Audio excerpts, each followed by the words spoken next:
Bonjour Thierry. Bonjour. Comment allez-vous? Superbement bien. Alors, pour commencer, je vais vous poser une première question. Qui êtes-vous, à la fois sur le plan professionnel comme personnel? C'est comme vous le souhaitez. Je suis Thierry Renard. Après 40 ans de service au sein du groupe SNCF dans des métiers très divers et variés, mais où les 10 dernières années étaient consacrées à l'accompagnement du changement, aux démarches apprenantes. Depuis maintenant 6 ans, avec mon épouse, nous continuons de parcourir le monde pour faire des missions humanitaires sur 4 continents et du bénévolat ici à Paris. Vous avez été client de l'entreprise Sentimental. Pouvez-vous me dire quelles étaient vos responsabilités à l'époque?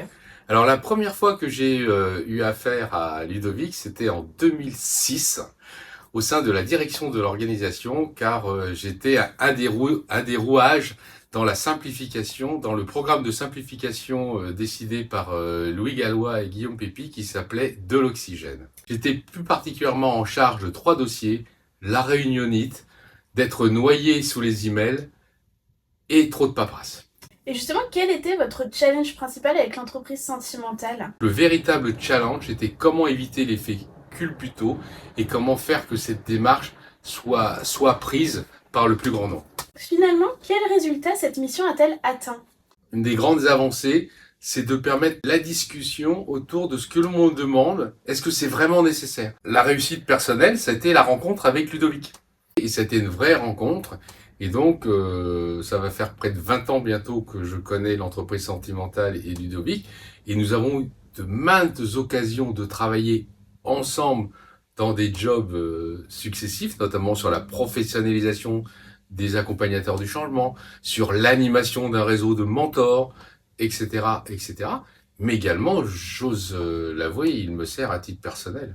Quel concept développé justement par l'entreprise Sentimentale préférez-vous?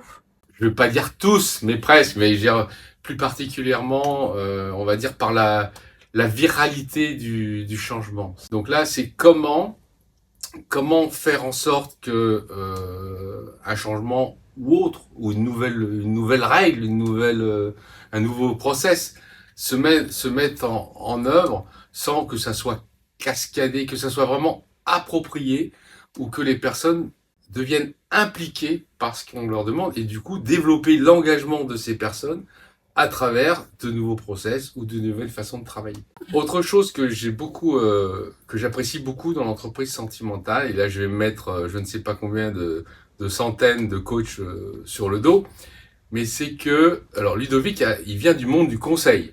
Il a ensuite développé le coaching. Je connais d'autres personnes qui ont fait le parcours inverse, que débuté coach, conseil, et d'autres qui sont restés dans leur métier du conseil et du coach. Et moi, pour moi, personnellement, j'aime bien personnellement d'avoir cette double compétence. Coach et conseil est un atout prépondérant.